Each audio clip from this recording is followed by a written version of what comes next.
Hello, everybody. Good afternoon from Tech Town. It is a cloudy Tuesday. It's so cloudy outside, actually, even though that we've got windows. We had to turn on the lights. I am Jer Stays. How are you doing? Welcome to the live stream. We've been doing this every week for a while now. And then to my left is none other than the excellent, illustrious, talented Prince of Brightmoor, Norris Howard. How are you? What's going on, everybody? You know what? I'm happy it rained. I'm happy we have a brief reprieve from the heat and all that. Are you drinking Mountain Dew? Yes, I am. I'm embracing my inner Tim Walz. Oh, my God. And the reason being, okay, and I'm Look showing at this people here. neon. But in our glass. Look, in our glass. It is a glass of sugary urine you're drinking. This is sugar-free, to be clear. This is the zero. Okay, that's a glass of stevia urine you're drinking. It kind of reminds me of the Teenage Mutant Ninja Turtles ooze. Dude, my pops used to drink copious amounts of Mountain Dew, and I am shocked he is still with us. Listen, this is in response to the people. The people said last week I was a little down. I wasn't my normal energetic self. Uh-huh. So I figured I'd just mainline something legal. Just drink tea or coffee. Hell, there's lots of things I like about this place. The coffee is not one of them. No diss. We love Tecton. We love Tecton. No, sometimes it's really good, and then other times it's not when I need, because it's rotating. Yeah, and sometimes it's rotating because it's like small businesses and stuff. You catch the end of the pot sometimes. I get it. And I get, so I got to have this, full juice here. And for our members, looky, we have our glasses. Yeah. So if you want one of those cool glasses, you got to become a member of our Patreon. DailyDetroit.com is where you can get all the information and join the Patreon, which also gives you access to the members-only Patreon, or the members-only Discord, where you can chat with us, share stories, do all kinds of cool stuff, and just in general be a inner circle member of Daily Detroit. You'll be able to enter into the inner sanctum of Daily Detroit. Right inside of Norris's brain, which I'm not sure. We want to be there. We want to be inside. No, you don't. We don't. No, you don't. I got a lot of disdain for a lot of people. You don't want to be in here. Before we get into the show and everything that we're doing, new Tech Town stickers for the new brand. That's right. For Tech Town here. Yeah, new Wayne State Forward brand, just to re-emphasize. We are not a project of Tech Town. We're just here. But, we like to be a team player. Yeah, and also, you know what I'm saying, word to Wayne State. Yeah, for sure. For sure. So here's what we're doing today. We're going to be doing our regular show that will air tomorrow morning. We have a special guest coming in from Brent Smith that does farming. Yep. In the city, in 2 locations. Yep. Actually, one in a really interesting location one downtown. of which you have seen before. You better have. If you've been to MGM Casino, you've seen it. So I'm interested to talk with him about a variety of stuff. So we're going to do that. And of course, as we go through, we will be listening to your live chat questions. If there's a little break between the main show and him, we'll get into some questions. And then, of course, we'll do some questions afterward. Very busy week behind the scenes here, to say the least. Yeah, we got things coming up, man. For sure. We got things coming up. Mr. 1213, hello. It is so good to see you. Hey, Stina. And Stina. So it's so good to see people on the live stream. It is very cool, very cool. So let's get into this. We got a question. When you go live, do you guys remember when Tony Goldman, developer of Soho, New York, came to Detroit in 2011? Oh, my gosh. I do remember that. Isn't there a coffee table book with some of the stuff he was working on? Mm-hmm. I saw it somewhere. Yeah. Like Detroit in Pictures or something. Yeah, it went nowhere. I was thinking about that when I was at the Shepherd over the weekend, and I took my partner to Warda, and she had never been to any of this stuff. Father, forgive me any of it. Yeah. And how much it really did look like it was out of a book. It was amazing. Like they've done a really, really nice job over there. Yeah. Hello, Sam. Yeah. But I do remember. Let's get into the show. Let's get to the show. We got a lot going. We got a guest coming, I think somewhere around 2:30. So hopefully we don't keep them waiting too long. And then we'll be chatting with you all. All right. Get recording the audio. And in 5, 4, 3, 2, 1. Hello, everyone, and welcome to your Daily Detroit, sharing what to know and where to go in Southeast Michigan. I am Jer Stays, coming to you from our studio at Tech Town. This is a jam-packed show for you. Joining me to make all this happen is none other than Norris Howard, the Prince of Brightmoor. How are you? What's going on, man? The West Side back in the building. You already know what it is. Another beautiful day in Detroit, even though, as we're recording, it's a little bit gray, a little bit rainy. But guess what? We don't care. Another day in lush, lovely Southeast Michigan. Do you know that we're going to be doing a field trip on Thursday? Yes. I'm very excited, and people should go too, on their own. Yes. We don't have all room in your car for everyone. No. But you'll find out where we're going. Right. Well, on the field trip on Thursday, we're going to the West Side. We're going That's to right. Yeah. the farmers market over there. I'm very excited. Yes. And so go check that out. I'll put a link in the show notes. Also, my friend, you need 10 digits now to make a phone call.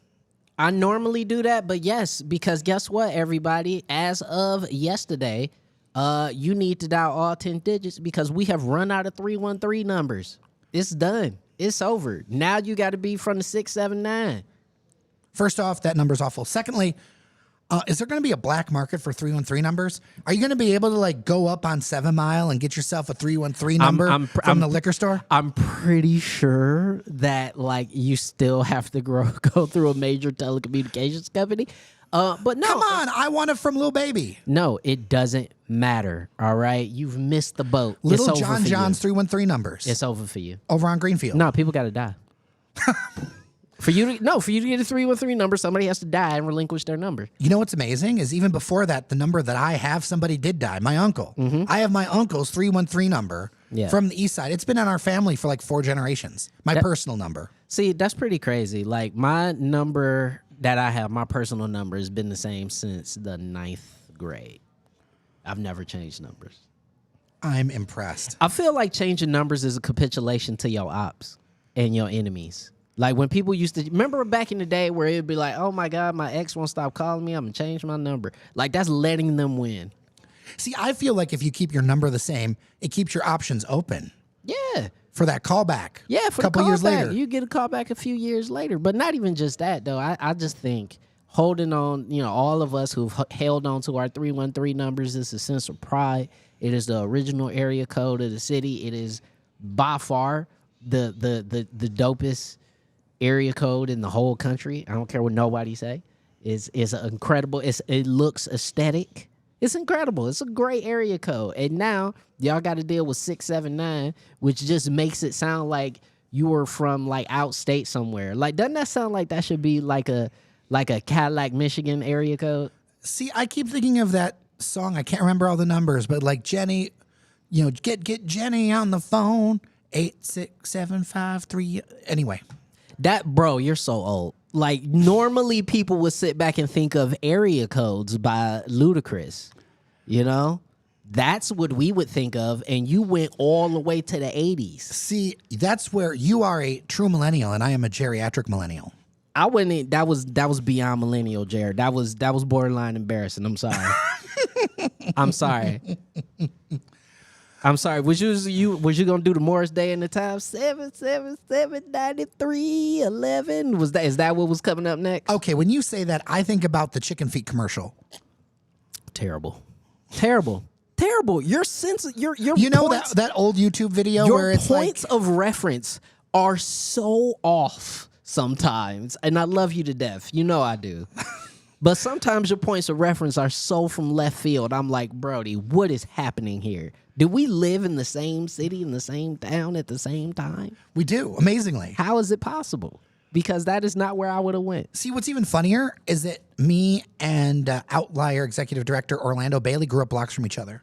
Exactly. But I bet and yet we're very different. He would say the same things you are. He would say the same thing as I was saying. But he would have references from 1930s grandmas. Yeah, but see, my grandma was more hip. She was more keyed in. So her points of reference were very modern. But anyway, I want to mention that our friends at Tech Town are having their Toast of the Town this Friday. I will put a link in the show notes for it. But Tech Town is a long-standing nonprofit business incubator. They do all kinds of different programs. Of course, they have like office space, but there's so much more. that Tech Town does. We've covered a bunch of the stuff just in the course of life. We've talked about it. To be clear, we are not a Tech Town program, but we want to support our neighbors. And when you come to Toast the Town on Friday, and again, this is a fundraiser, so I'll put a link in the show notes if this is something that you want to check out for yourself. But when you enter in, you'll be coming in through the front room of Metro Detroit, which is our studio. So, of course, you'll be able to see us, but also support a really good cause connected to Wayne State University that's been helping so many get on their feet and making a real difference as far as like entrepreneurship in people's lives in the city of Detroit. Absolutely. And this, if nothing else, it's a nice time to put on your little outfits, come out and see and be seen and meet not just with us, but some of the people that are doing fantastic things here at Tech Town. So Toast of the Town is going to be this Friday, October 10th, from 5 to 9. You'll be able to check it out and come through and experience a nice night. Yes, and you will need to buy tickets. But as I said, this is a fundraiser. Yep.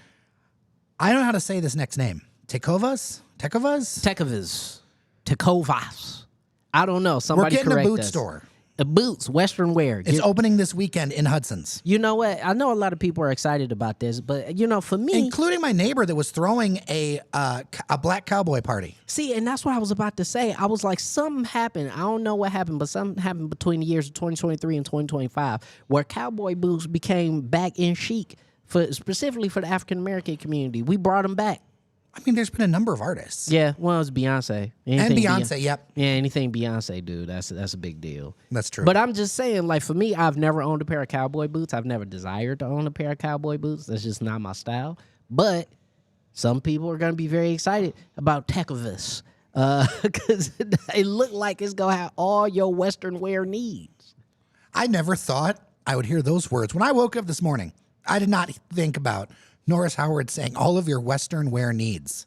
Listen, I'm not a big Western wear guy, even though I love Westerns. I love Westerns. See, you could pull it off. I don't have the body type for it. No, nobody wants to see me in one of those ties and like the belt. No one wants to see me in that. You could do a boss hog kind of look. I'd end up looking like the sheriff character in the WWE. Yeah, big boss man. I'd end up looking like Big Boss Man. You look like Big Boss Man. I'm just saying, man, you know, it's opening up in the Hudson's right there on Woodward. And, you know, I'm not big on Western wear, but a lot of people are. And it seems like, you know, it's going to be providing for that niche, you know, somewhere to get your boots and your leathers and all kind of stuff. So it seems nice. So for the first 50 shoppers, there's going to be a gift bag. There will be live music with names I don't know, to be honest with you. Jason Harper and Travis Bolt. Sounds country. Also, all locations will apparently have personalized leather stamping, boot shines, all right, that's kind of leather and hat branding, boot stretching, and of course, with these opening things, there will be refreshments. All right, let me say this. Getting your boots monogrammed is dope. That's cool. Getting your boots monogrammed at the store when you buy your boots is incredible. I think that's really cool. But yeah, you go there, they got boots, they got denim, anything that makes you basically look like a Chevrolet commercial, you'll be great. You know, the old Chevy commercials, the like a rock. Yeah. See, now that's a reference from the 80s. Yes, 80s and 90s. One that you know. Yeah, that's first of all, the best Chevy commercials, period. Oh, they should still be airing them today. Every Chevy commercial should be a cowboy driving through Wyoming somewhere, chasing some buffalo, and, you know, leaning on the back of his Silverado, and you just hear, oh, like a rock. Like, that's just what every Chevy commercial should be, period. We've got some news, thanks to Crane's Detroit Business, that the WNBA practice facility and the sports complex connected to it is looking for $40.7 million in brownfield incentives for the Uniroyal site, plus more than $9 million of other tax abatements. Crane says that the project may be around $50 million in total. The environmental work costs are not completely known yet. The idea is that this would be together in advance of the 2029 WNBA season. Looking on the plans, it's pretty expansive. You got a number of soccer fields. You've got that youth center that's going to be for the public.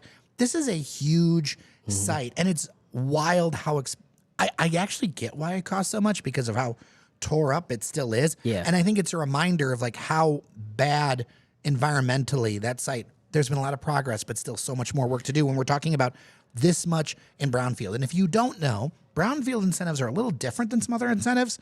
They are aimed towards fixing the land that you're building on because it's usually screwed up in some way. And the state basically, they don't pay you, but they give you a discount on future taxes. Yeah. To, it's not us giving them a check. Correct. Yeah.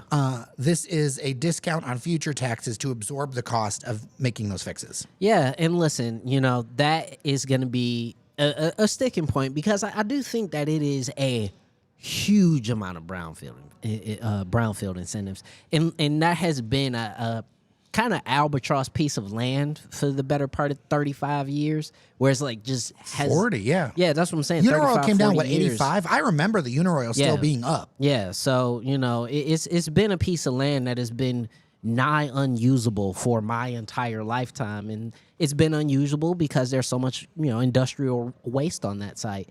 And so, yes, it will require a lot of incentives, but I think the $40 million number may have to come down a little bit in order to make it feasible for the state and city to do. So I hope that there will be a little bit more of a meeting halfway because I want this facility to happen. I think it's a really cool thing. I think it's something that is going to immediately improve the sort of look of the riverfront, right? Like that is kind of one of the last points of the riverfront that is not developed, right? Especially now with Ralph C. Wilson about to open later this month, is like, yeah, you need this open because that'll be the last thing that sort of connects it all. And I think it'll be a great thing, but $40 million sounds like a lot because it is a lot. But to Jared's point, it's a lot of work that has to be done on the site before they can start building. So I want to change a little bit of gears here to some listener feedback. Sure. Specifically, Tina sent me a link to a report on Bridge, Michigan about budget cuts and population growth. This is something I posted on social media and got a lot of response for. Okay. To say the least. Yeah. And her point to me on Tuesday morning was, I love some of your conversations this year, and I'm concerned about cuts to the growth office that I saw in this Bridge, Michigan article. It feels like they did this big plan and then little with it. It takes some time and money, and it feels like we put another set of good ideas on the shelf. So we'll dive into this in a second. I want to note that the article features a couple of previous guests of Daily Detroit, including the demographer Kurt Metzger, Eric Lufer from the Citizens Research Council, and was written by Bridge, Michigan by Mike Wilkinson, who's also been on the show, but it's been a while. Mm-hmm. We've also had the head of the Michigan Growth Office on a couple times, Hillary Doe. That's right. So this is the topic that's very triangular to us. Yeah. And so to end out this particular segment and episode, what we're going to do is something a little different. Because Bridge, Michigan allows you to republish content. Sure. I'm going to go ahead and walk through this article that Tina sent me. Okay. I want your reaction. Stop me at any time. Hit me with it. All right. Let's get into it. Title is Michigan Lawmakers Reject Money for Gretchen Whitmer's Population Growth Office. And this is from Monday, October 6th. Yeah, let's get it, man. Less than 2 years after a panel focused on growing Michigan's stagnant population released its final report, lawmakers denied Governor Gretchen Whitmer the money she sought to implement some of its recommendations. The future of Whitmer's Michigan Growth Office wasn't immediately clear Monday after lawmakers denied the governor's request for $10 million to fund its recommendations. Among other things, the state office paid for grants to communities statewide that encourage people to relocate to Michigan. Longtime demographer Kurt Metzger contends the 2026 budget approved after midnight Friday shows population growth is, quote, never going to get the support from the legislature that it needs to move forward. I'm afraid that this report will sit on shelves and gather dust and maybe get picked up again in another few years when somebody tries to do something again, said Metzger. Yeah, I think, first of all, this is a really important point. So the entire budget for the state of Michigan was something like $88.1 billion, right? And we're talking about a difference of $10 million, right? When you look at how much money was moved around by this budget, it's kind of silly that there wouldn't be $10 million sort of set aside for Michigan growth. Listen, as you know, if you're watching on the live stream, we had a graphic up talking about Michigan's growth. It is the lowest in the nation besides West Virginia, which has no growth. And like we talk about West Virginia like a dog a lot of times in the national narrative because, you know, the overabundance of the coal industry and other things like that. But they've had zero growth, like negative growth. And we are the very next state with very, very little growth. And, when I look at stuff like that, not just when it comes to this report, it was encouraging that the governor saw that as a sticking point. But now we're defunding the office that was supposed to help with some of those things. And we talk about a lot of stuff that could contribute to growth on this show all the time. Investment in transit, investment in the schools, investment in programs, investment in development to create some of the buildings in neighborhoods that people actually want to live in. It's going to be harder to do that when we don't have the money to do the studies that tell us where we should do these things and when. Well, I think what's really frustrating to me is I feel like we've had the same conversation for more than 1,700 episodes of this podcast. Yes. And it feels like there are certain parts that listen in little sections. But I also know from other studies I've seen and from talking to some listeners and some people in our email list that there's a lot of people who don't understand there's a problem. Because in their particular area, if you live in Royal Oak, near downtown Royal Oak, or if you live in Rochester, or if you live in maybe parts of Livonia, you don't see, they're like, well, there's enough people here already. No, there's too many people in the case of something like Royal Oak. You don't have any more room. Well, and you have to densify a bit. Yeah. But one of the challenges is that we aren't seeing ourselves compared to the rest of the nation. There you go. Because we don't travel as much as Michiganders. One thing I've learned as a statistic is because we have such a big state, Yeah. so often we stay within it. Yeah. And we need to think of ourselves in a more national context. Yeah. And at the end of the day, so many things. I understand an argument for degrowth. I've got books on the shelf at home about degrowth. I'm familiar with the concept. But the challenge with that is that our entire social system is set up to grow. And if we don't grow, then we end up having a situation where we have more bills than people to pay for it. Yeah. And then we do things that are difficult, like suburban sprawl, where we add a bunch of land but don't add a bunch of people. And so the total bill gets bigger with the same amount of people to pay for it. And listen, and this is what I keep trying to explain to people. People don't want their taxes to go up. People don't want to pay more for state level services or city level services. Yeah, your tax bill will go down with more people. So you got to continue to support these things. But it's clear that the legislature didn't. Let's continue with the article. Lawmakers boosted road and education funding by billions of dollars, two core goals of Whitmer's population task force, but Metzger said that without a core strategy, the state is, quote, spinning our wheels, unquote. Whitmer created the Growth Task Force in 2023 after years of mostly flat population. Between 1990 and 2020, no state except West Virginia grew slower than Michigan, which has about 10.1 million residents. Among the task force recommendations, make Michigan an innovation hub, invest in career training, invest in public transportation, and add to the state's housing stock. The final report was criticized by some for not attaching a price to its recommendations or a roadmap for implementing What did I just them. say? What did I just say? And this is the first time I'm ever reading this, hearing about this. What did I just say? I already know what the problem is. We know what the problem is. And those are the solutions. And it's frustrating because it's so cut and dry. These things are clear. Growth Office spokesperson Brittany Hill did not respond to an interview request from Bridge, Michigan, but instead sent a written statement that said folks across the aisle will continue to see Growth Office programming come online in the months to come as a result of recently deployed financial year 25 funding. That includes already funded grant programs around the state designed to either attract residents or keep existing ones, such as a program in Southwest Michigan that pays out-of-staters to move there. Other continuing initiatives include career fairs and high-impact field trips, Hill said. Quote, we're proud of the progress we've made in a short amount of time and are grateful to those who continue to join in the effort to help grow our state's population, unquote, Hill's statement said. Now, next set is a graphic that shows that if Michigan had the growth rate of neighboring Indiana, just Indiana, for instance, there would be 1.3 million more people in the state. And I can't help but think a bunch of those people would move to Detroit. That'd be in Metro Detroit, between Metro Detroit, Ann Arbor, East Lansing, and a few other places. But Grand Rapids will probably see a lot of those people too. Not in this article, but another piece of data that I found interesting. I went through and did the numbers from 1970 to 2025 through the Fred data, the St. Louis Fed. Yeah.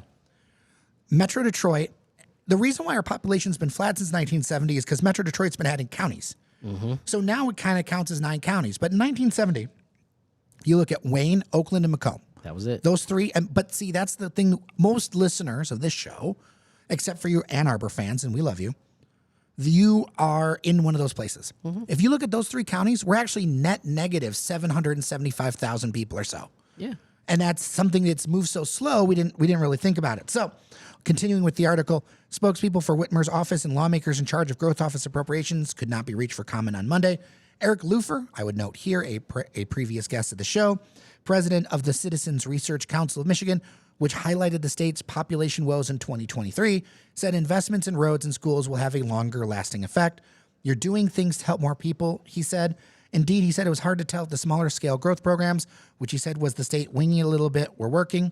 In years past, flush with federal cash, the state could afford to try, he said. Quote, obviously with this budget, you had to scale back, unquote, Lufer said. Listen, all right, I understand you do have to fix the roads. You have to maintain the roads. All right, I get that part. How about if you invested in public transit, you wouldn't have beat up roads? Like, this is very simple. You would not have beat up roads, right? They just passed a new ordinance in the city of Detroit that stops heavy load truck traffic from going into a lot of southwest Detroit and a lot of Mexican town. That is a simple change that will maintain the integrity of those roads and improve traffic flow and do all the things that's going to make that's going to increase the quality of life for the people in that neighborhood.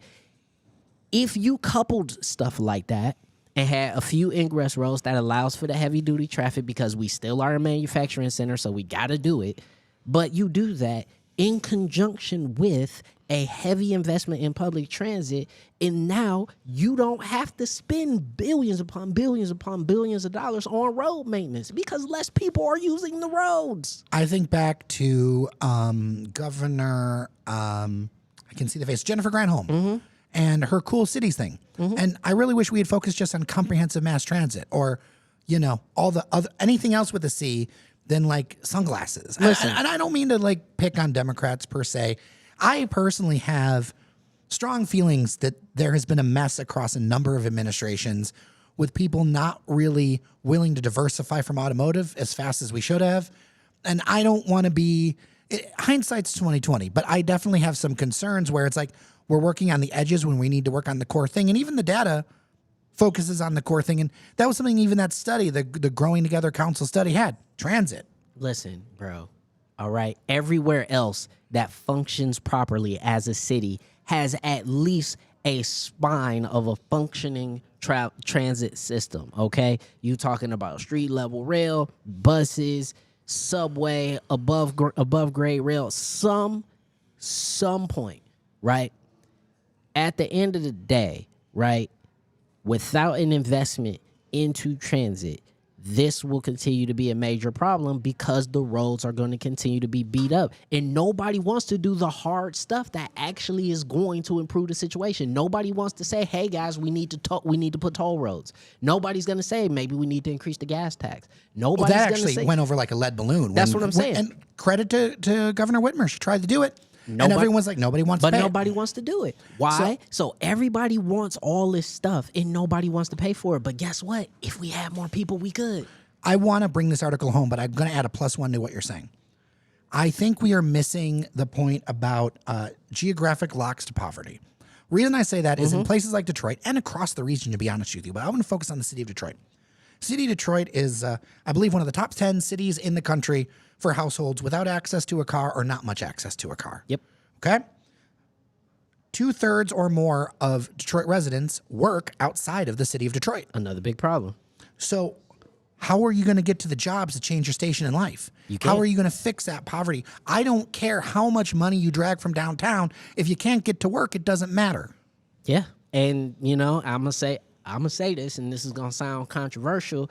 A lot of them suburbs, y'all was against these transit plans because you didn't want these people to have easy access to your suburbs, to work in your businesses. And so now here we are in a situation where the state is not growing because hindsight is 2020.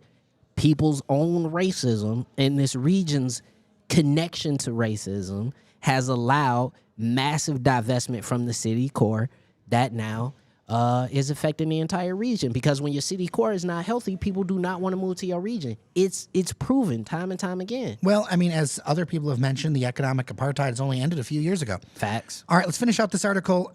Indeed, the 2026 budget at $81 billion is $2 billion less than last year's budget. And when lawmakers were pouring billions more into roadwork and transit and education, something had to give. One of those was Whitmer's growth programs. Molly McFadden is Resource Development Director for the Southwest Michigan Regional Chamber, the group behind the Discover Southwest Michigan initiative that offers $5,000 in housing down payment assistance and free tuition at a local community college to any out-of-stater who moves to Berrien, Cass, or Van Buren counties. McFadden said the group is still waiting for final approval on the first person to accept that offer. The chamber got a $100,000 grant from the Growth Office in 2024 and received the money this year. They would likely have applied again if the program continued. Quote, if there's money on the table, everybody's interested, unquote, said McFadden. I mean, it is what it is. But, you know, if we talking about money on the table, then we got to talk about a thousand other uncomfortable truths. We got to talk about who is actually allowing the lack of divestment in public transit, who are the types of people that would benefit from that transit not being created. You know, that's another conversation for another day. There's a lot of conversations, and there's a lot of layers to this. But I'd love to hear your thoughts. DailyDetroit@gmail.com or 313-789-3211. Also, don't forget that on Tuesday afternoons, we do live stream. So you can chime in with us live if that's something you want to check out. We are going to leave it here with this episode of Your Daily Detroit. Thank you so much to our members on Patreon. Patreon.com/Daily Detroit. Local media needs local support to continue. So join us. Get a great rocks glass. It's wonderful. We really appreciate you. We're going to have a very busy week. Also, thank you so much to everyone who's gotten on our email list. It has changed the game. Changed the game and how I'm really approaching some things, even when it comes regards to social media. Because I'll tell you this, our last note and some notes recently, 50% open rate on our email newsletter. We love that. Thousands of people reading the email newsletter. You know, we don't want our local media controlled by billionaires in Silicon Valley. We want it controlled by us, and that means we have to control the means of distribution. So join us on Daily Detroit. Either follow this podcast, follow us on YouTube, hit up our email newsletter. We have to build the future that we want. With that, I am J.R. Stays. And I'm Norris Howard. Remember that you are somebody, and we'll see you around Detroit. All right, we're going to... Brett, what's up, bro? Hey, we've got a guest in the... Okay, everybody, so people know. We have got a guest in the studio that's going to be joining us, but I'm going to try to spin through the chat really quick because I know sometimes people can't stay that extra half hour or whatever It's all when good. we've got a guest here. So we'll spin through. One thing I'll say, David makes a good point about traffic flow being debatable. So here's the thing, David, I think you're right about backups, so people know, because now they're on Werner and it's backed up. People will take some time and readjust. The problem fundamentally in that neighborhood was semi-trucks going in front of Into residential houses. neighborhoods. That was the problem. You had semi-trucks like almost running over kids. So the traffic flow sacrifice, and this is according to activists in Southwest Detroit, the traffic flow, people will adjust. I think it's about what's the greater good and keeping those semi-trucks off of residential streets. Yeah. And anywhere near residences is pretty paramount. Like Werner, the problem is, yes, Werner is kind of the only, egress road in that area, but you got to fix it because if not, you had those same issues with semis going down your residential. And by the way, also that beyond just, putting kids in danger, but, there are instances of people having their cars hit and totaled because those roads are not made for, big box trucks and semi trucks to be going up and down them. So it had to be changed. Stina makes a point. The Silverado, yes, but the little Chevette I drove in the mid-1980s would not fit the Wyoming aesthetic. Okay, Stina, one question. But they don't make the Chevette no more, and there's a reason why. Oh, listen, I'm going to tell you something, though. I love the Chevette. They still make the Silverado. There's a reason why. But you know what, Stina? Did your Chevette have one or two side view mirrors? Oh, I remember The when real they ones did the one. have just the one? Yeah. That thing was so light, me and three friends could pick it up and just shove it around. You know what you can do? You know what a memory of mine is, a dangerous memory of my youth? Mm-hmm. Ashland Bump. Mm-hmm. There's a bridge on the east side over by Jefferson Chalmers, and I was a moron. Mm-hmm. Literally bottomed out. Yeah. That's a terrible idea. Don't do that. Yeah. Very terrible idea. Also, small cars like that aren't designed for that kind of behavior. No. Also, don't do that behavior. I was a moron. I was a kid. No, you thought you was the drift king is what you thought you was. You thought you was on Too Fast, Too Furious or something like that. I too failed. Yeah, that's what you was trying to do, some Dukes of Hazzard shit over on the east side. Scott, welcome to the chat. I think you're new. I don't remember, but I think you're new here. Welcome. Tommy Two-Tone. Jenny. Yes. Yep. Michael Dompier, it's ridiculous how we just accept that the company that polluted the land isn't obligated to pay restitution, and instead we pay for it via tax. Yes, that is correct. And oftentimes these companies just kind of dissolve or go away. And yeah, I think unfortunately for some of them, not particularly in this case, but in some of them, the company that you would have to hold responsible no longer exists. So this is one of the challenges that actually ties in the Rensen project. Is that okay? Let's say that company does that stuff and somebody else buys it. Yeah. That new buyer is responsible for it. I agree. But they don't have the money for it, right? Think about Palozuelo with the Packard plant. Sucks to suck, bro. And so that's why it ends up being in the our problem. Sucks to suck. But like I think that is something, I agree with you. I think it's something we need to rethink, because these companies shuffle hands between billionaires. And I think if you are not going to reckon with the damage that some of these companies have done to the environment, then we need to hold people responsible. What up, Doe? Mr. Duckett, good to see you. Mr. 1213, investment in utilizing the Detroit River as a means of transportation and filtering the fresh waters of the lakes and selling fresh bottled water from Michigan. I don't want that anymore. Okay. That People already happens. That but here's already the thing, we happens. could brand it. I don't want it. We could brand it. I don't Fezzy want water. it. I don't want it. I don't want no more it's already people gonna taking happen. this water. I don't want no more people taking this water. I want no more people taking this water. Period. No more people. Michigan water for Michiganders. The Uniroyal site was bought by the city itself. Good point, Stina. Yeah, that is a good point for that one specifically. But yeah, no, I don't want no more people buying this water. Flat out. Tony Goldman said Detroit shouldn't try to be a metropolis, but keep the town feel, develop the city one building by building, block by block, different directions. And Dan Gilbert. I disagree wholeheartedly. The problem with the Goldman model is that you need a certain amount of capital to get things going. And we don't. And we ain't got it. Because basically... also that also kind of encourages gentrification in its own way. You took the words right out of my damn Because mouth, I see it in Jared. my neighborhood, right? Like half my new neighbors are from New York. Yeah. So I just want to address that very, very quickly. So the thing with the Goldman model is not only do you need capital, but you need... you basically got to create enclave neighborhoods that become little towns unto themselves. So think basically something like the size of Berkeley, right? Which would be just a neighborhood in the city of Detroit.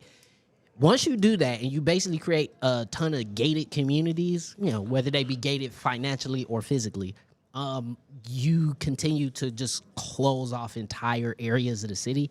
That model, I think, sucks. What we need to do is increase density. We need to pick 10 neighborhoods or 5 neighborhoods, increase density to them to as max as we can, and then try our best to get those neighborhoods to spread out and grow and grow and grow. I think we have a unique problem here in Metro Detroit and in Detroit. Okay, the problem is, and I see a lot of value in the town model. I live in an area that's pretty town-like, to be honest with you, right? Yeah.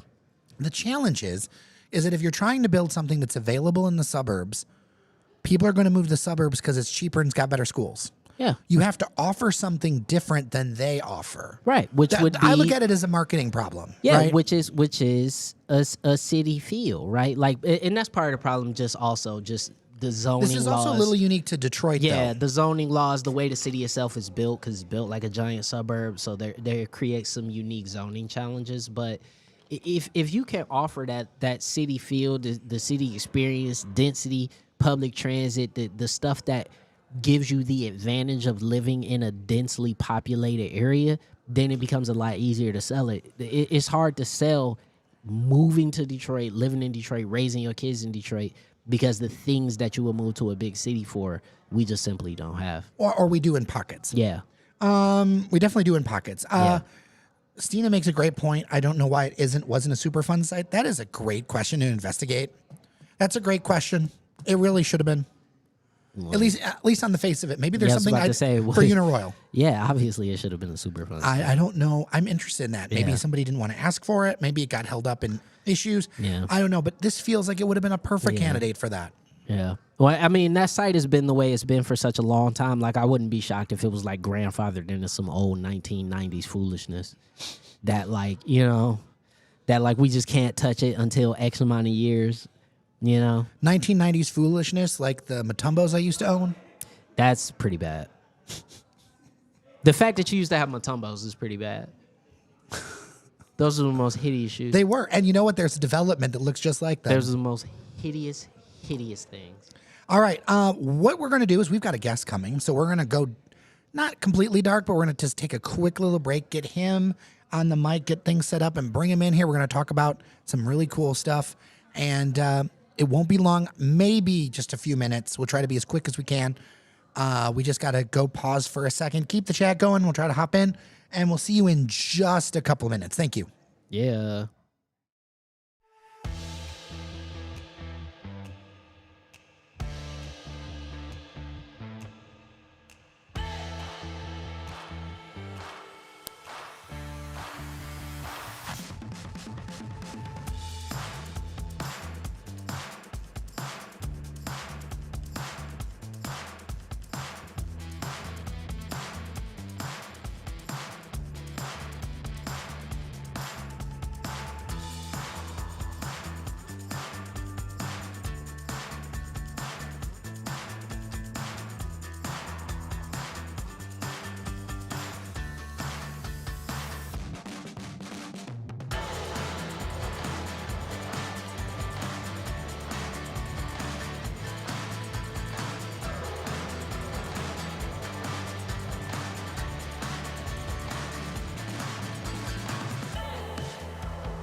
Everyone, hello, welcome back.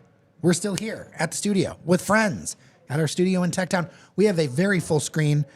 We now have a guest who's a friend of Featherstone Garden, Brent Smith, and we're going to record a segment or an episode for the show that will air on our podcast later, but we're also going to do it on the live stream. So you're getting Daily Detroit of the future today. That's right. The future today. The future is now. With like the people mover, like some sort of monorail. You know, Yeah. one of my favorite t-shirts that I don't have anymore because I wore the heck out of it, Detroit People Mover, but it was a turntable. It said Detroit People yeah, Mover. I seen that. I remember that shirt. Yeah. No, listen, I'm excited for this conversation. Me and Brad go way back, man. Way back. We're going to have some fun with this. We're gonna have some fun. We're gonna have some fun with this one. So if people have got questions, go ahead and drop them in the chat. I won't be able to answer them until after we record the segment, but I'm sure if Brent's got a couple of bit of time and there is some questions, I'm sure you'd be willing to answer them. If I know everyone's got tight schedules right now, so we'll get into this. Let's go. And we are recording. 3, 2, 1.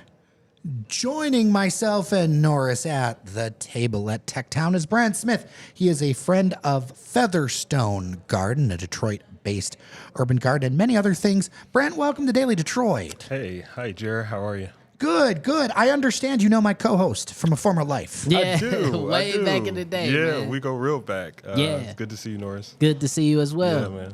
You know, I hear a rumor that he knows where the mixtape is.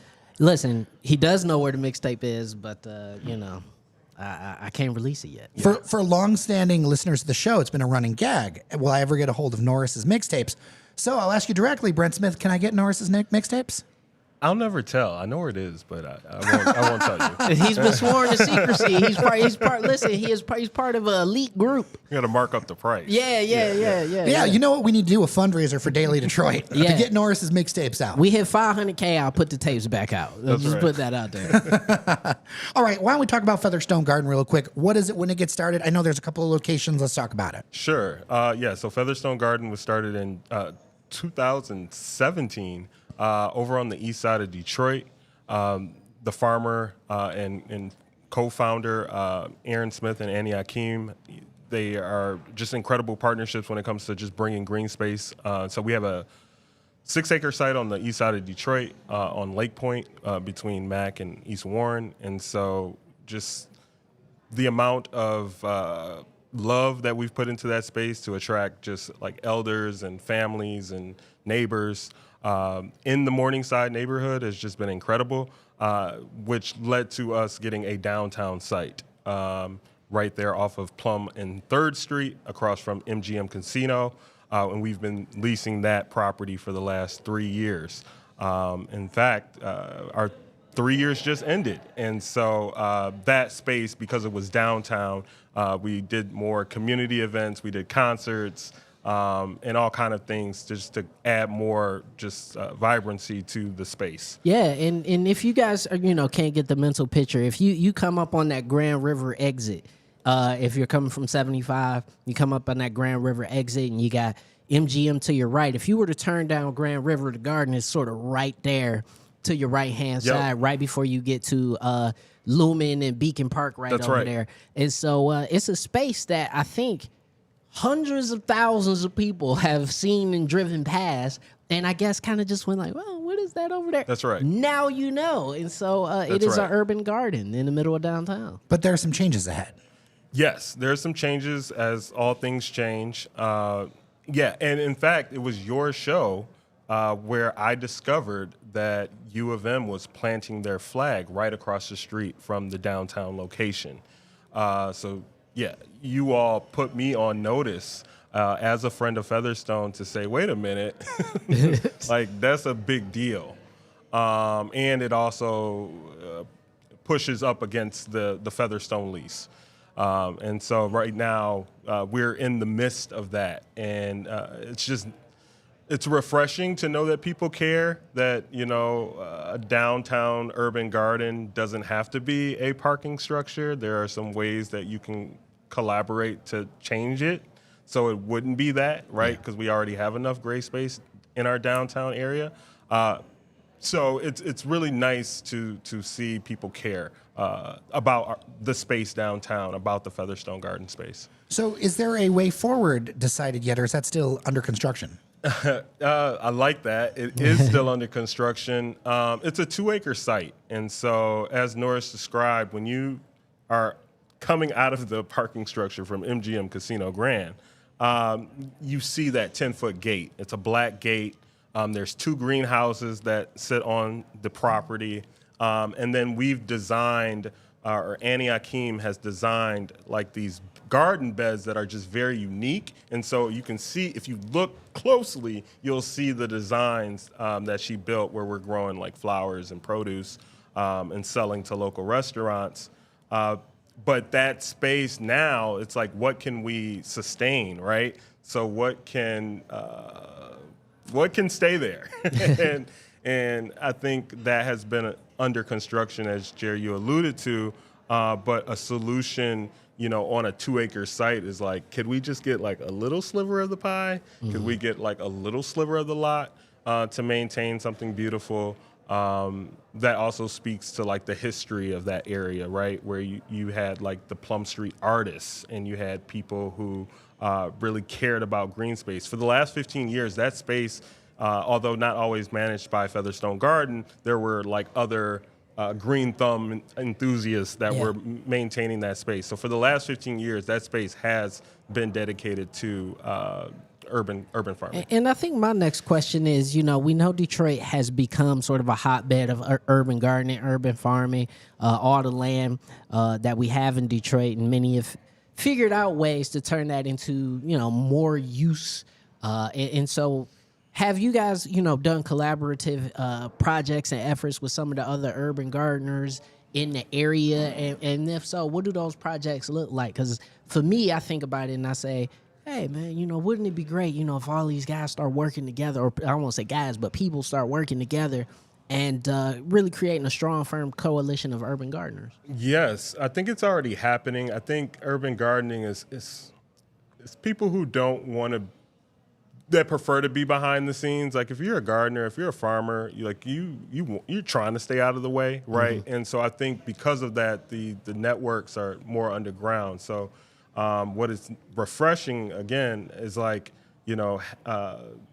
all these gardens are hosting events, and we're just coming off of that season. So, I've been to Griffin Gardens, I've been to D-Town Farms with Mama Hanifa for their Children's Day, right? And I think it's just more underground.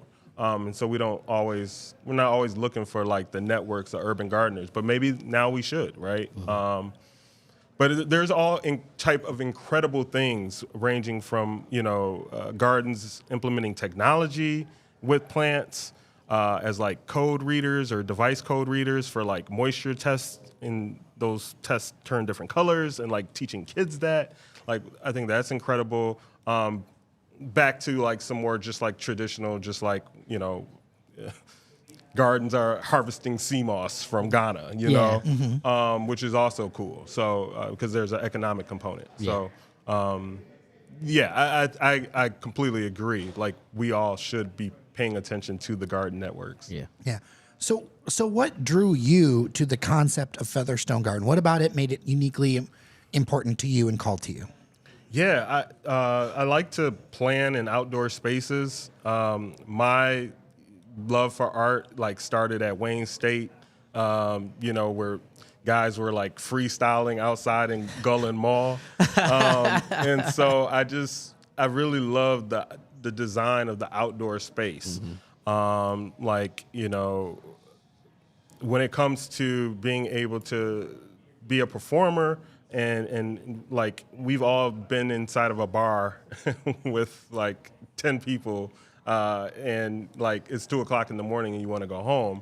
Like, to me, like having outdoor space to see concerts that are at a different time, or with some different elements. Maybe it's not alcohol, maybe it's like tea, right? Just that community or that gathering is more special to me. Which has led me to, produce shows, produce events, not making a lot of money, but making sure that people, are having a good time, at the garden. It's about third spaces. It's about creating community through these third spaces that are, not necessarily centered around alcohol or, rah-rah partying, but just having a place for community to be community. And I think, as I'm hearing it, Featherstone sounds like that is, a ethos of kind of what you're doing there. I think it's interesting that the address of the downtown garden is on Plum Street, and you're talking about this ethos of creativity. My father was a resident of the Plum Street artist community, and that's something that they did their entire time there, right? That was the core of it. Sometimes you need to make art for the sake of art, or you need to plant for the sake of planting. It can't always just be about capitalism.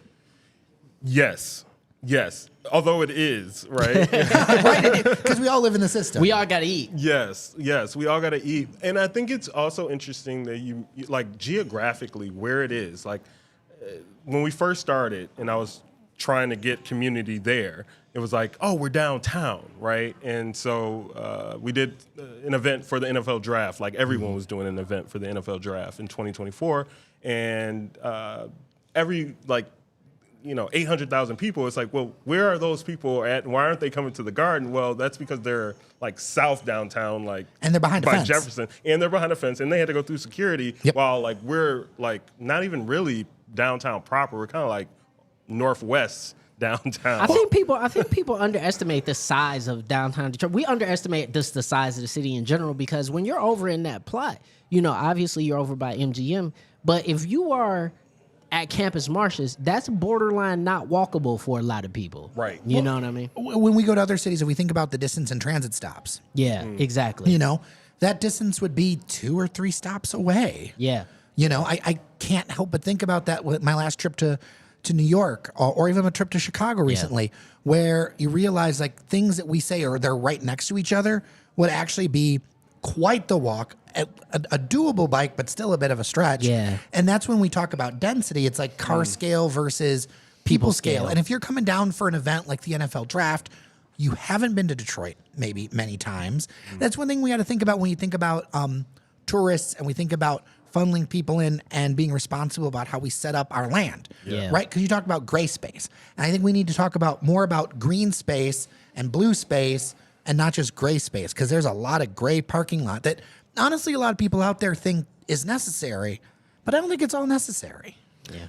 It's not necessary. And, you mentioned New York, but just those pocket parks that you pass by that you can walk through to go from one side of the corner to the next.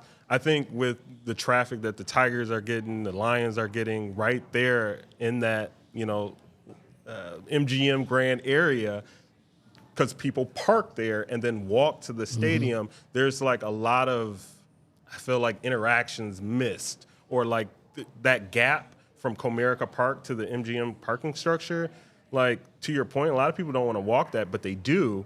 But there's really nothing. There's nothing. there. There's a sea of parking lots right there. Yes. Between Cass and Woodward, you only got one block north and south of actual buildings. The rest of it is almost all parking lot. I know I slacked on capitalism for a second, but there's a lot of opportunities to empty pockets that are missed by just walking by a bunch of fences. Well, and I think also, a thing for me is that, reimagining what that area could look like, reimagining what a downtown could look like, incorporating, like you said, the pocket park, incorporating more green space, whether it be rooftop green space, whether it be street level, whether it be there's tons of ways to do it. I've seen buildings with gardens inside of them. If you go to the airport in Singapore, half of it is a garden. There's a giant atrium inside of the airport that is just a small jungle inside of it. And because they have created and have emphasized a way for their architecture to communicate with their natural environment. And I think that's what what I've seen, the reaction be, just the public health reaction, or just the surprise of someone coming to a Lions game and they walk past and they're from Dexter, Michigan. They say, I would have never known that this exists in downtown Detroit. And so just the eye to mind connection that I think a botanical garden would be able to provide a gray space would be awesome. I find it fascinating that you have a project that both exists in downtown and the neighborhoods. How do you find that how do you feel that balances with each other and kind of works together as a symbiosis between the two? What have you learned in this time? It's a really good question.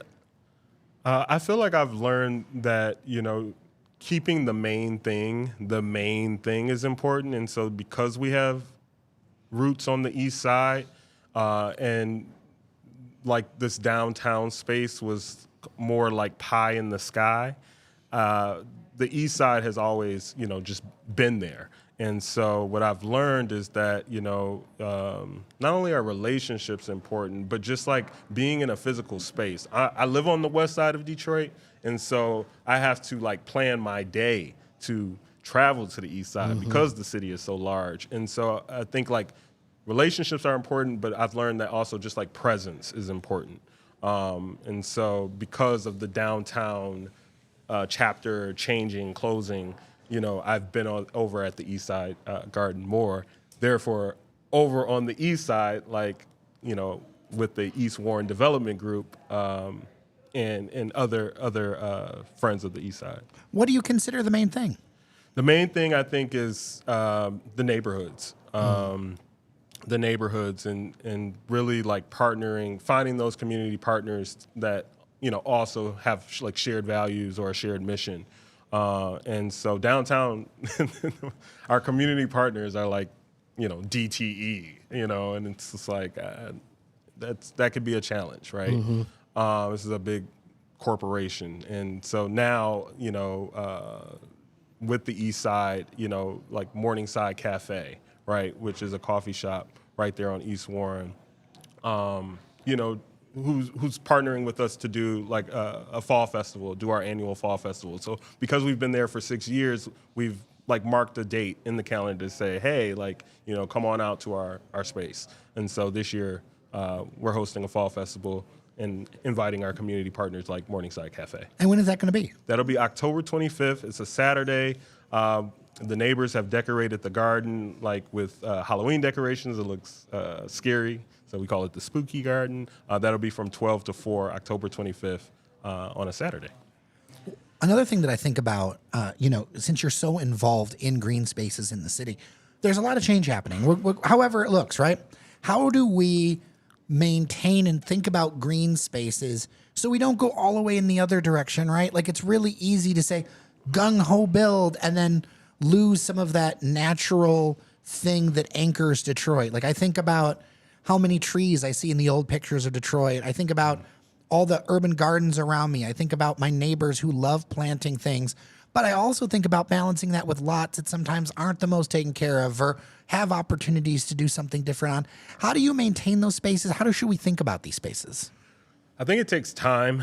Like I think of the side lot programs. I think of like my mother-in-law who lived next door to a vacant lot. And although like she was able to get ownership of the vacant lot next door to her, it didn't happen overnight to where like she got it gated. She got the kids' play structure out there, right? So I just think, we need more time to be able to like produce in these spaces, experiment in these spaces. Not everything works.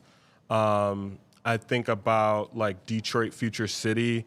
They had a catalog of simple solutions, simple like green space solutions and flowers that would survive through the winter, or like proper drainage boulders or materials that could help your lawn drain. So like, some of those like tips, I feel like we need to refine some of our vacant lot activation processes. And it doesn't require a lot, sometimes it's like just cutting the grass and, Paying attention and giving some love, right? Just cut the grass. That's fantastic. just edge, Yeah. So yeah, because then when you cut the grass and you edge, then you can put a tent up and have a little lemonade stand, something. Yeah. So, Yeah, I have a neighbor that's acquired, I think, 6 lots at this point.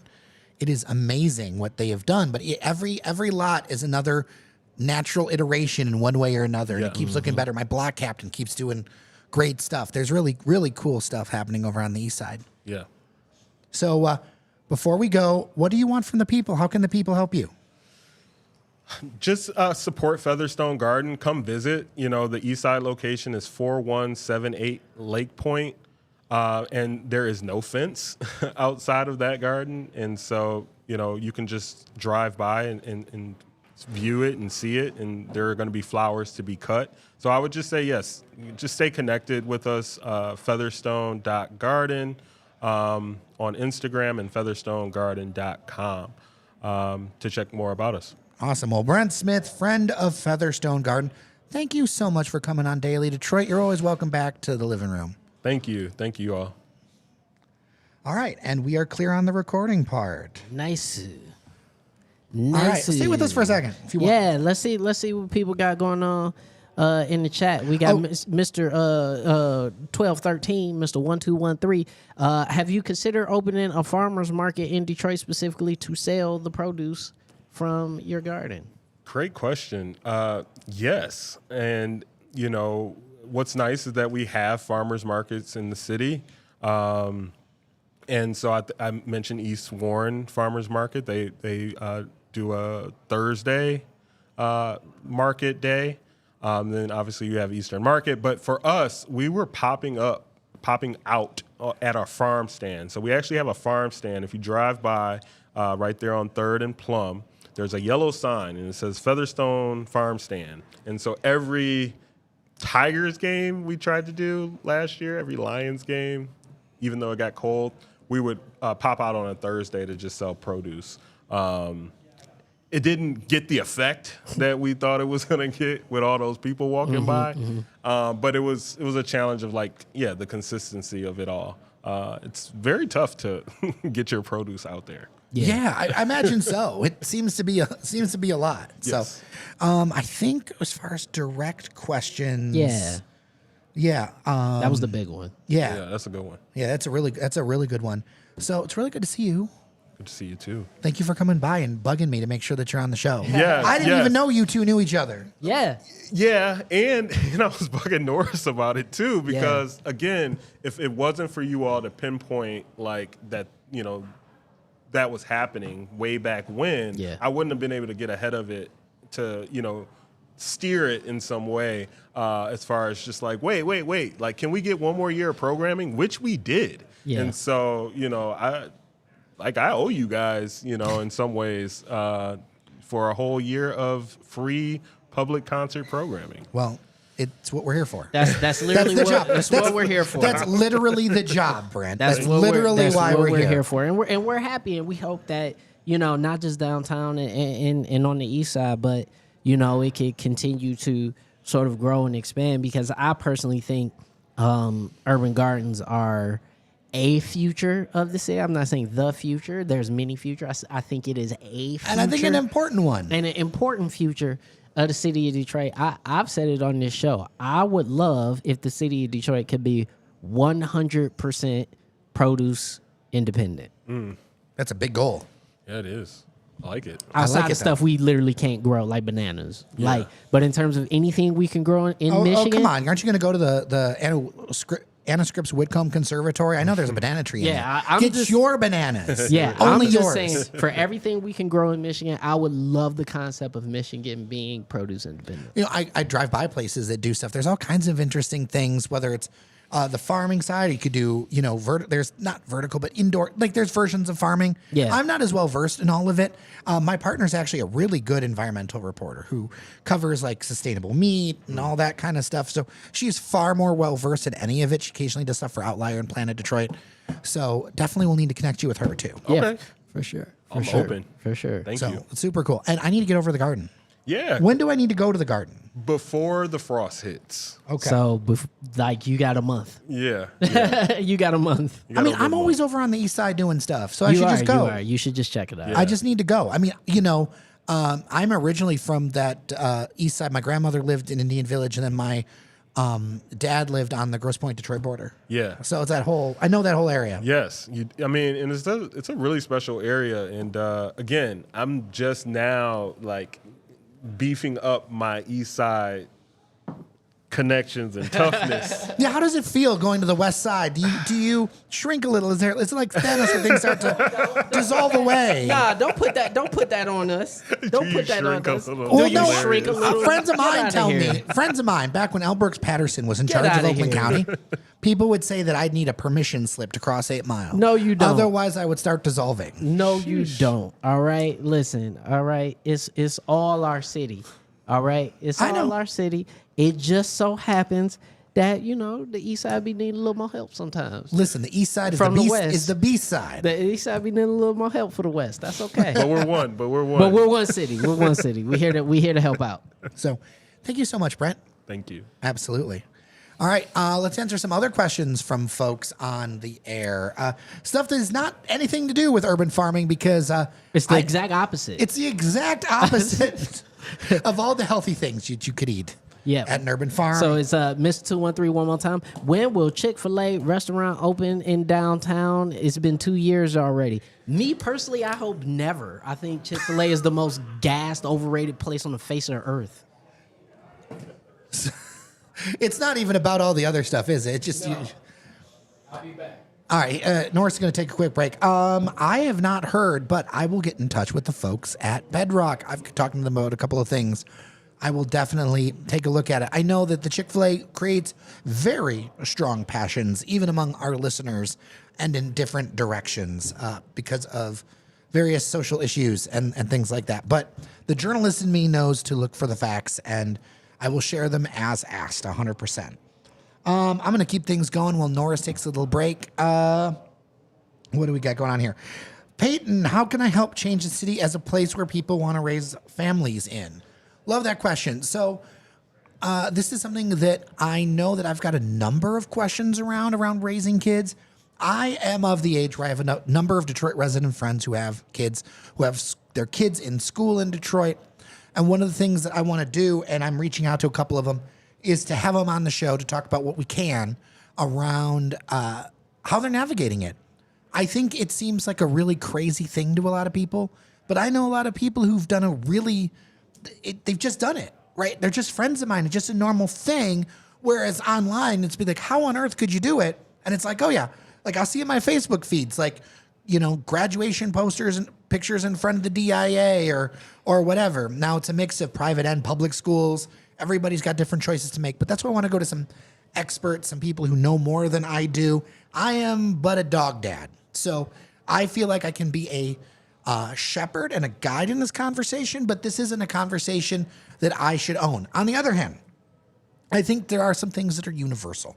One thing is less time on Twitter, more time with your Department of Neighborhood's head, your council person. Get to know your school, your local school. Who are you involved with? Making sure that routes to school are safe. To me, this is my own personal opinion. I do think education is so important. I think teachers are super important. All that stuff needs to be funded. But the fact is that a lot of this stuff starts at home, and the more that people are involved, the better things are, and it ends up benefiting the whole school when everybody lifts up. And I have friends that are like linking together. There's some level of school choice in Detroit public schools, as I understand it. And so what they've been able to do is say, hey, me, like this group of friends, we're all going to go to the same school together, which means they're all going to be active together in the PTA and other things if you want to go the public school route. So it is a different journey, but I think it's really valuable to a lot of people. I have a friend of mine who is in a very mixed race household, and it's really important that their kid goes to a Detroit school.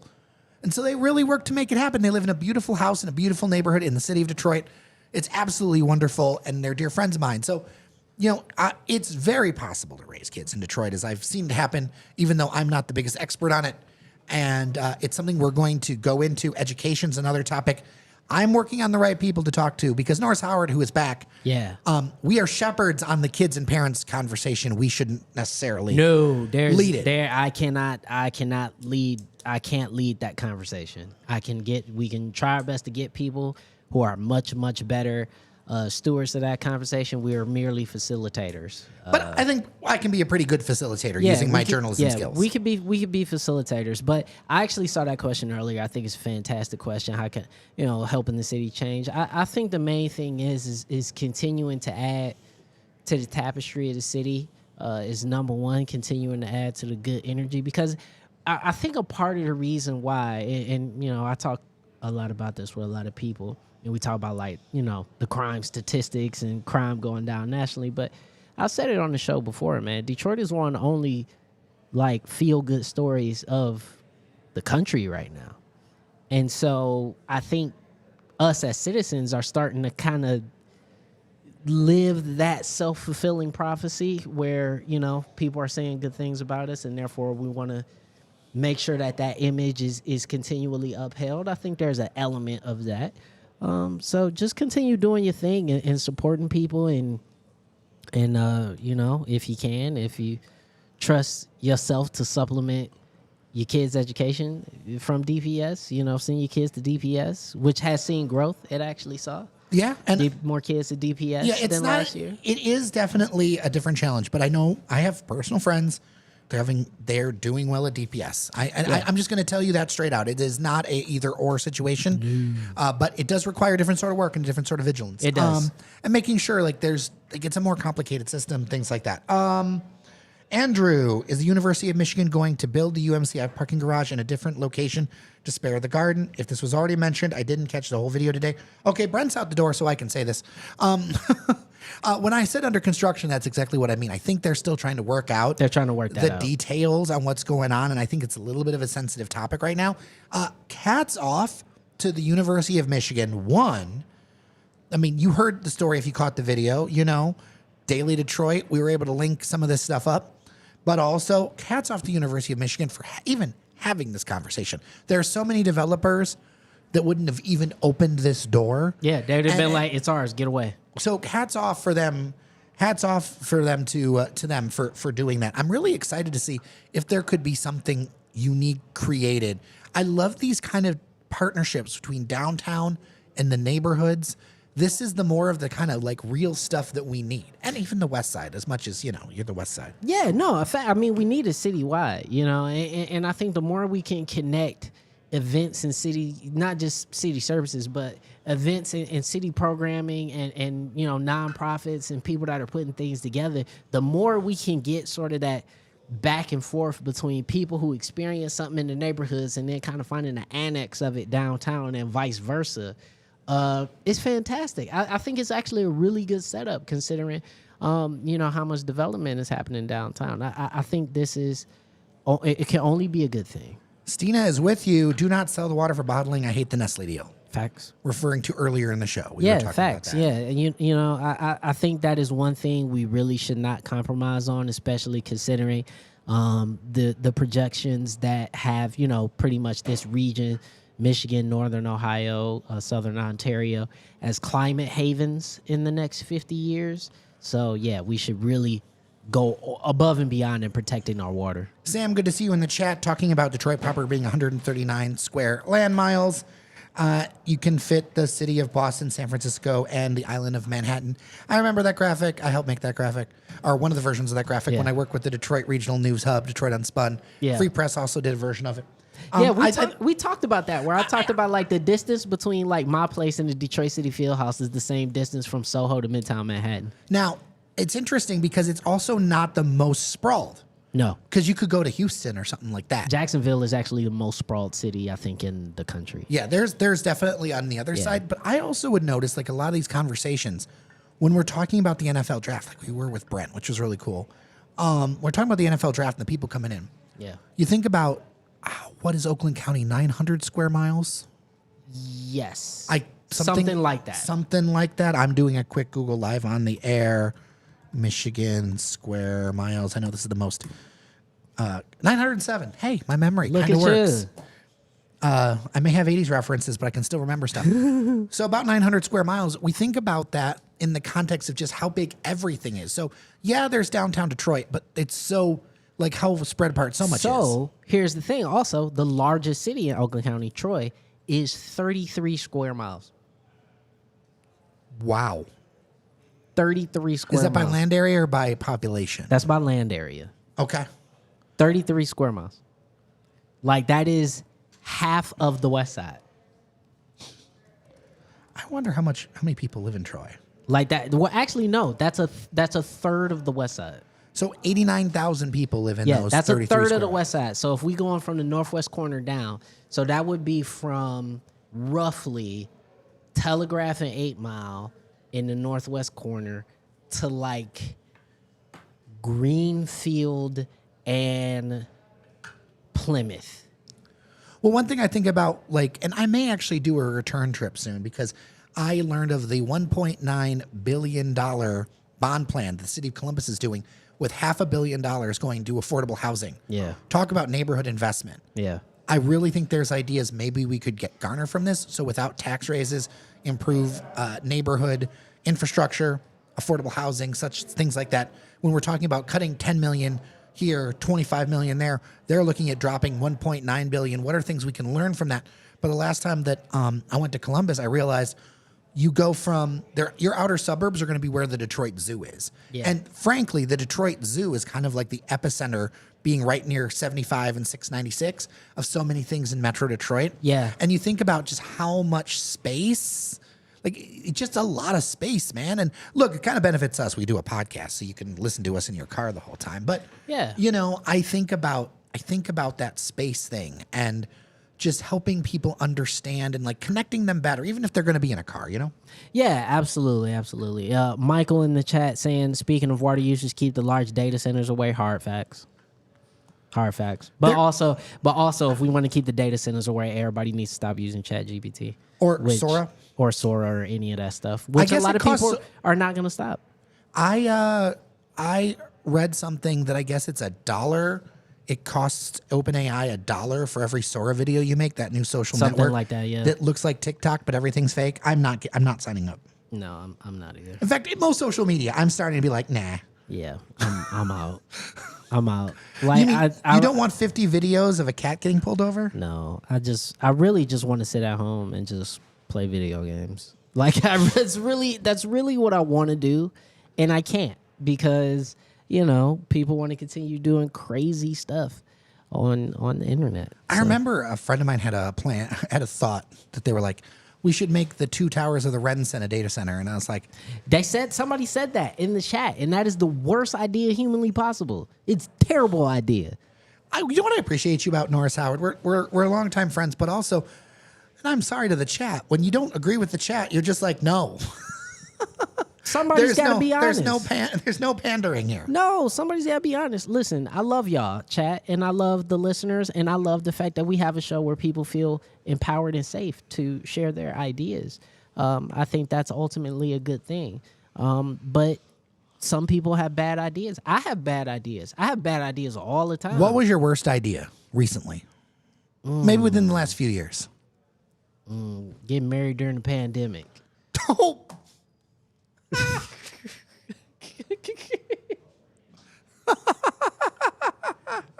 But other than that, honestly, I'll say this. One thing that I thought was a really, really, really bad idea that I had was over leveraging, I think, into specifically like the esports scene and not getting out when I saw the writing on the wall. Like that was my thing. Like not leaving something when I saw like this is about to collapse. So that's interesting to me because I remember covering out in Ferndale, like an esports lounge that was opening. Yeah. And then everything just seemed to fall apart. There was like an esports thing that was going to open up in Farmington Hills. What on earth happened with all that? So what happened is gaming saw a massive explosion during the pandemic. It still, as an industry, makes more money than TV, music, and movies combined, which is a crazy thing when you think about it. But it is still a very lucrative space. The problem with esports is that esports tried its best to not be the NFL and the MLB, which was a mistake. They listened to the nerds, and they should have listened to the people that know what they're talking about. And so when you're giving away the product for free for so long, and then you try to charge for the product without an extra incentive, you create you create a negative feedback loop. So whenever they try to do things like sponsorship deals, broadcast deals for certain games, the audience rejected it. And then to recoup that money, everybody got over leveraged into crypto. So they started to court crypto marketplaces, coin distributors, really weird, shifty investors that kind of were riding like hype stocks, that got rich off hype stocks and stuff like that.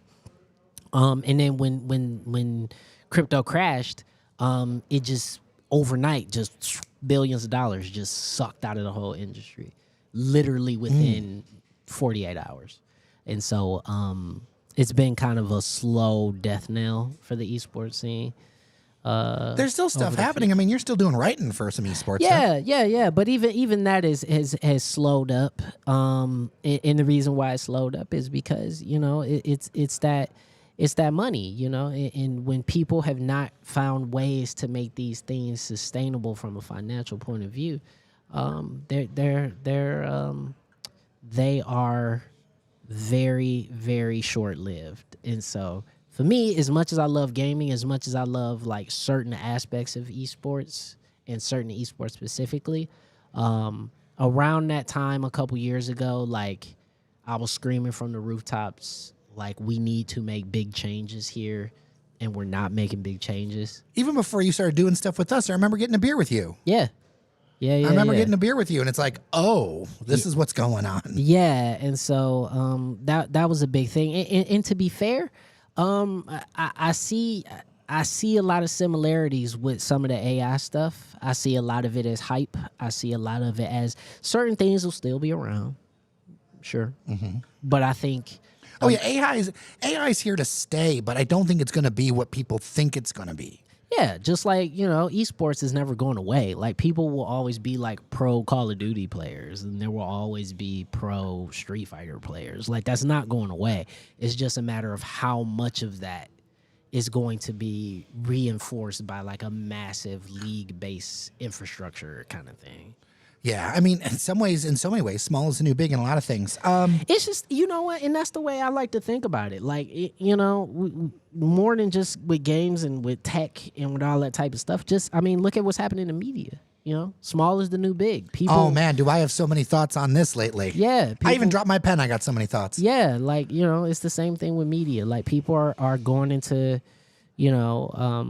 their silos, which I think has its negative aspects, but people are going into their silos of trusted information, and there's kind of nothing we can do about that until somebody has figured out a way to make mass work on a small scale, which sounds oxymoronic, but I think you kind of get what I'm saying. But I mean, I think part of it is keeping the main thing the main thing. I just, this project's been very interesting for me as a learning experience, and yeah.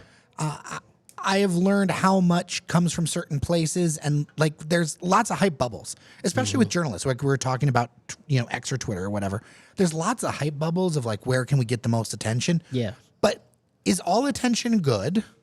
No. I know we're in an attention economy, but also do those people care about what you're talking about? So like, I've been on this tip, and I'm going to be kind of changing our strategy a little bit. And I appreciate you if you follow us on social media. Please do. You're welcome to. But like, also, it takes so much effort to do what we're doing here, and I love the conversations that we're having here, and I feel like they're more impactful. So it's one of those things of like, I think about how are we going to go forward and build something truly sustainable. Yeah. And the thing is if we're making a bunch of stuff for the hearts, then that's, is that really sustainable? When we had a post, we've had a number of posts, and I don't mean this as a brag. I mean this is a learning opportunity. We had a number of posts do 700,000, 800,000, a million plus on various social media platforms. And the conversation started to turn real, not of here. And what I mean by that is, of course, people from other places are going to see it, or some expats or whatever. But what I realized was that after a certain level, and maybe a few thousand, the things that went viral are the things only that appealed to the entire nation. Yeah. And when you're trying to build something that's locally focused, I would get people all the time. I follow you, but I don't see enough of your stuff. I would go through the numbers, and even if we had something that hit 800,000 people, maybe only 15% of our audience would see it. Correct. And it's kind of the death of the follower. And so obviously, social media has a role to play. I think if we sold belts, if we had a restaurant and we need to be top of mind for the latest ramen dish, It's different. right, then it's different. But when you're trying to connect to local, I don't think the algorithms of social media are as incentivized for that stuff. We've got some good feedback from folks, too. Andrew says, shots fired, LOL. And Mr. Duckett, LOL, Norris. And Mr. 12. I'm joking. She's a wonderful person. Yeah, I'm joking. It's just make a funny joke. Mr. 1213, I like both of you guys. We like you back, brother. We try to be. That's the thing. We're from Detroit. Yeah. We keep it 100. Keep it 100. So, all right. Do we have anything else we want to answer to people? Nah, man. Not for me. Okay. I'm good. Okay. All right. Well, I think we'll tap it up for now. Be done. Thank you so much, everybody, for tuning in. Remember, patreon.com/dailydetroit. Support what we're doing. Get one of these rocks glasses. We got stickers coming up. The proof is here of what's happening. It's going to be very cool. Yeah. And we'll get into it. Make sure to subscribe to the podcast, Apple Podcasts, Spotify, all that other stuff. And we will talk very soon. Take care. Bye-bye.